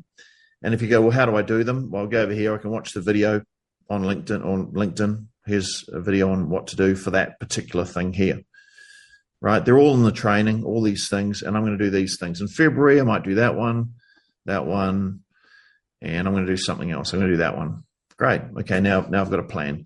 And this is a plan you can give to someone and say, hey, Sally, this is what I want to do. Well, you might outsource it to a staff member and say, right, I want you to do these things. This is what I want you to do for the month. And then I want you to monthly marketing calendar. That's that one. I want to see how the results went. So there's this thing over here which shows, I did these different things and how many leads did they each get and how many meetings did they end up with and how many sales did they get. And you can kind of do an analysis on all your any activities that you've done. This seems like a lot. So if you're a one-person firm, you're not going to do all this. You might do 3 or 4 things. But you can analyze everything and work out which ones are working for you and delivering a return on investment and which ones aren't. Right? So you've got a roadmap for what you've got to do to set up. Once you're set up, it's a case of, okay, what promotions are we going to do each month, or what activities are we going to do each month? And then we can track and say, all right, how effective has that been? And we can track it all. And with our Dirty 30, with our referral network, one thing we're going to do is we're going to list everybody down here and we're going to say, okay, how am I going to communicate to these people within this niche each month? Right? Now, this makes it very easy to outsource to someone else. Right? I'm going to do that. I'm going to send them all an email. I'm going to meet a couple of them for whatever. And this is my list of potential referrers for my particular niche. Great. Here's what I'm doing for the November. Great. Outsource that to someone, a student or something for $20 and say, right, make sure these things happen. I want to stay in touch with my referral network for this month of November. Boom. And they can do it. Right? But they can do it because everything's systematic. Oh, how do I do this? They can go into the training and they can watch the videos on what the Dirty 30 is all about. Oh, great. That's easy. Yeah, it is. All right. So is there a bit of work? Yeah, there's still a bit of work that needs to be done to be successful, but a lot less work than being not successful. Like being unsuccessful and earning, living in the quarter or the starving artist quarter, that's a lot of work too. Right? Yeah. But it's not very profitable, right? So at least with this one, yes, it might be 2 to 4 hours worth of marketing per week that you would do in the first 8 weeks. But after that, you could hand that off to a student or, a student at the local university or a staff member or someone like that, and they could be making sure it happens. So it'd still be maybe 2 to 4 hours a week, but you're paying someone else to go and do it, and they know exactly what to do. Uh-huh. No, when it's actually laid out like that and put into a time frame, it's so much easier to follow than just thinking, okay, I got to do this, but it seems like really daunting when you have all of these people. It does, yeah. Yeah. It's because it's all systematic, and when it's systematic, it's easy to pass off to someone else. Yeah. And it's easier for you to do yourself because it's, you're following steps. So right. There is still work to do. Like I'd love to say, oh, we've got it so fine-tuned that for 20 minutes a week, that's all you need to do, and you're going to have more projects than you can handle. Not true, right? Not true. You will have a marketing system that works. You still need to put a bit of effort into it and make sure things are happening. There's a bit more in the first 8 weeks while you're setting things up and customizing it for your niche. And then ongoing, you should spend at least 2 hours a week, on marketing and making sure that things are happening at least.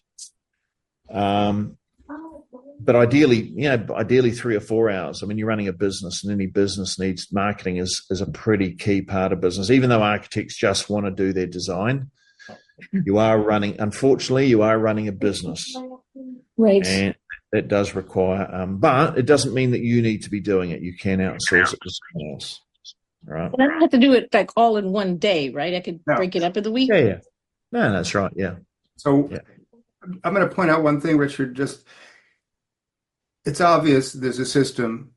It's should be clear to you that there is a real strategic foundation for the system. So instead of doing random acts of marketing that don't add up and waste your time and make you feel frustrated, like I did all of this stuff and nothing happened, you're building something over time that improves your visibility in the market, establishes your position. People will see you as a go-to firm for their type of niche, your target niche. And ultimately, it'll be much easier to get those people to come and say, you know what, I've been following you, I've heard of you, I've seen things on your website, et cetera, and go, yeah, I want to talk to you, and already come in pre-sold, so that it's just much easier than just random, like, so you're an architect and you do these things, could you help us with X? And, they already will come in predisposed to saying, well, it seems like you're the firm we might want to work with. So, yep. All right. I'd just like everyone still here. What's your big takeaway from today? What's the biggest insight you've seen here that you think might help you win higher value projects? Okay, so what's the number one thing that you've seen that you think might help you win higher value projects? Just type that in.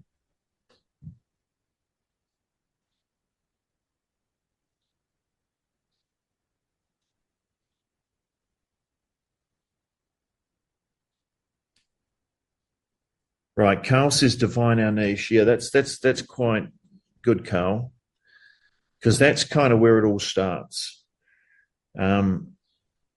It's very hard to make marketing work if you're not honing in on a specific type of fish. If you're just going broad and general, which is what most people do, it's a natural thing to do. The reason for that is it's really hard to come up with a message which has relevance and value if you're not being specific. And I was with my daughter with my family, but I was sitting there talking to my daughter we're in Thailand. And she said, "What's niche marketing, Dad?" And I said, "Oh, that's an interesting question." I said, "Well, what's something that you're looking to buy?" She said, "A dress." I said, "Oh, okay, right." So we were in Hoi An, and I said, if we went to the local market in Hoi An and it had clothes. There's one shop that said, "Oh, we sell everything." There was one shop that said, we sell clothes. There was the next shop that said, "We sell girls' dresses." Of those, which shops would you go to? She said, "I'd go to the one with girls' dresses." "Why is that?" "Well, because that's what I want." "Oh, okay, good." And what if there was another shop that's had girls' dresses for Claudia Petri? She said, "Well, I'd have to go into that one because it's even more about me." So you can see here a silly example, but the more and more it gets relevant to them, the more valuable the message becomes. If you're talking about design, that's very broad. We're great designers. We've been in business for 25 years. That's kind of very broad message. If you said, "We specialize in helping developers to maximize the return on investment when they're on their development project," that's much more interesting for a developer. And you say, "We've got 3 services before we even get to the design that help you work out how you're going to maximize the return on investment." I'm going to have a look at that, right? I'm going to have a look at that if I'm a developer, right? And I say, "Look, we specialize in working with developers to maximize the return on their investment. We're not the cheapest," right? If you're a developer who just wants the cheapest architect, it's not us. We're probably the most expensive, but our developers make more money than other developers. And here's some case studies to show the typical developments that get done in an area and then our one. And here's the typical rents that get done in the area and our one. And here's the typical resale value that another building, and here's the one we sold. We understand how to develop things to maximize value, to maximize rents, to minimize the maintenance costs of running a development, and basically how to make developers rich. That's what we specialize in. If you're a developer, that is a message where you'd go, oh man, we're always just hiring the cheapest architects. We kind of feel we need, we know what we're doing, but we better go and have a look at we better check this person out. And it might say, download this thing that shows you how to maximize, how to get more than what you're legally allowed. Well, how to get more than what the law says you're allowed on a piece of land, how to get more units on a site, or the 5 ways that we have used that's allowed us to do that.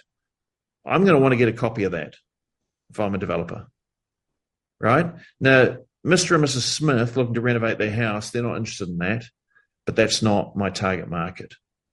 If I'm a developer, and developers, they're pretty cynical and they're all about price and all that. Yeah, until they can see the value. So even with the toughest type of niche, developers who are kind of money driven, we can hook them if we have the right message, right? Now, obviously, you may not be developers, but we do the same thing for any market. I want to be the most valuable person in that market.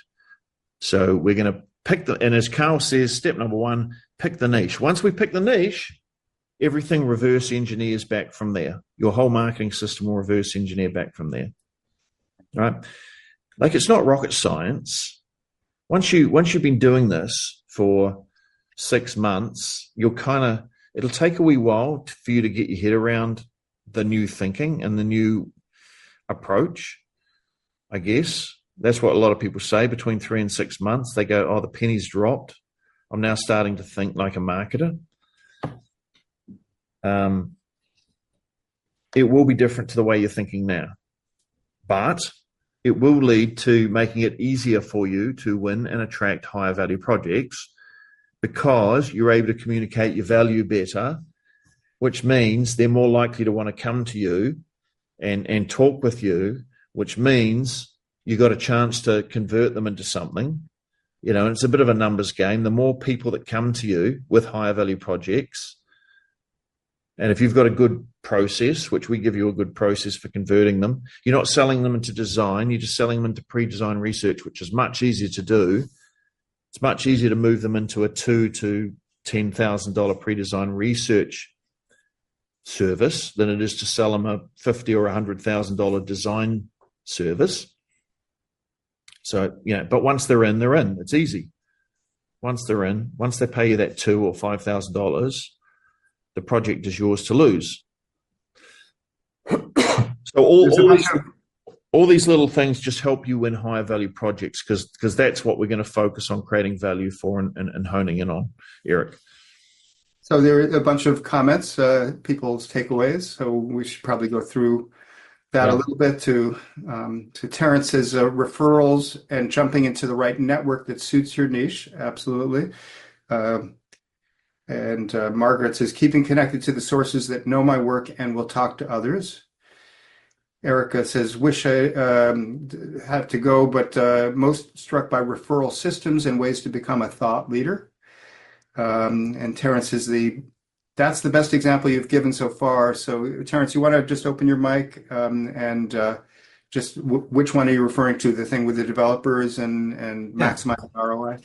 Yeah, I think that's emotional, some sort of emotional, almost blackmail. If you appeal to greed, you can succeed. Well, you appeal to what they value most. Yeah. Right? That's the secret. We'll appeal to what they value most. Now, what most developers, what appeals to them most people would say, oh, they just want to make money. No, they don't. What they want to do most is not lose money. Yeah. That's priority number 1. I don't want to lose money. Priority number 2, I want to make money. Right? Yep, I do want to make money. It's number 2, but first thing is, let's not lose money. Priority number 3, I want to create a great space. I want to do a good project. I want to create a space that I'm proud of and that people love living in. I do, right? But that's number 3. Number 4, yeah, I'd like to have good design. I'd like to be nicely designed and look nice. Now, the priority often of an architect, see, this is where you got to think like a marketer. That's a developer's thinking. An architect might be, oh, I want to do great design. I want to do something which is great design. I want to win an award. I want to make some money. Like, they're not the same. Right? So that's why there's a bit of a disconnect between the designer, because what the designer values and the developer values are two different things. So it's a case of knowing what the developer, once we know that they develop, let's say they value not losing money and then making money and then doing a great place that people like. Well, that's their values. So that's what we appeal to. And that's what we look to provide services for, services to help them not lose money, and content and resources and tools, and, a meeting or a workshop where we'll help you achieve these things. There's no point talking about my design. I've been in business for 25 years and, that doesn't seem to be working. By the way, I'm the cheapest, right? Yeah. Well, you can't run a business on that, right? You've got to appeal to what they value and make sure you're delivering that. Wes says wanting to not lose money is important to architects too. And a LOL. Yeah. Well, exactly. But you're going to make money if you help your client. In this case, you're going to help make money if you help your clients make money. Right? So if you can show them how you can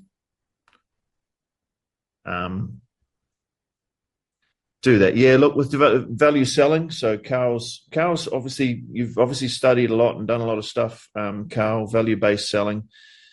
In a way, if you're charging a percentage of construction, some would argue that is value-based pricing. Let's say you're charging 10% of the construction budget. And as it gets bigger and bigger, it gets more and more valuable, so therefore your fee goes up. I have heard examples. We've got a guy in our mastermind group, Richard Djetsky, he's in London, and he's done value-based pricing based on getting permits. So there were some developers who couldn't get a permit. He said, look, you pay me a smaller fee and I'll work on it. And if I get a permit, you pay me £40,000. And they were like, okay, well, we can't get a permit at the moment. So if you can get us, we'll pay you some money. And if you can get a permit for us, we'll pay you £40,000. And he said, I knew I could. Some of you guys know you can do things before you start. So he said, I knew I could get a permit for this. So it was kind of like £40,000 for nothing. So not many architects or designers do value-based pricing, but if you really want to do value-based pricing, do your own projects. That's the real answer, I suppose. Do your own projects. That's what I'd be doing if I was you guys and had your skill. In the end, I'd try and get myself to a position where I could do my own projects, because you have so many skills and knowledge and resources, and you can do things cheaper. You don't have to pay a design fee, and you can probably source a lot of other things cheaply. And if you know what you're doing and you've done a lot of testing on other people's projects, then hopefully you get to a stage where you know how to do some sort of small development where you can make money. So that's not advice. That's just I'd be looking to do that at some point. Okay. Well, thank you all. We've been on for 2 hours. So it was great to have so many of you stick around. We will look forward to talking to you. If you wanted to book a call, I posted that earlier. I'm going to just put it into the chat for those of you who are still on. And we will be in touch for sure. Wishing you all of you in the U.S. a great Thanksgiving. And, we will certainly be sending you more information. But this is the way to make a difference, to go from where you are now to where you want to be, is to have a system and the support, the tools, the strategies, like what we offer. So if you want to get there sooner, quicker, more reliably, consider joining 6. All right. Thanks, everybody. And so for Terence and the rest of us who are down under, we don't thank anyone, do we? We're not grateful. It's just another day for us. So we save a fortune, save a lot of time not having to go around thanking people. But anyway, good on you, everybody. Thanks for joining us. Carl, you've been very active in your comments. Stephen Pollock, I remember you. How are you? Hope you're well. Hopefully and if you book a call, you got a 50-50 chance you'll be chatting to me or Sue, and I'd love to take you through it and how we can make it work for you and help you win those high value projects that you deserve to be winning, so that you can say no to the shitty projects you don't deserve to be winning. Or you don't want to be winning. That's it. We don't have to take. Yeah, that's right. Thanks, guys. See ya. All right. Take care. Bye-bye.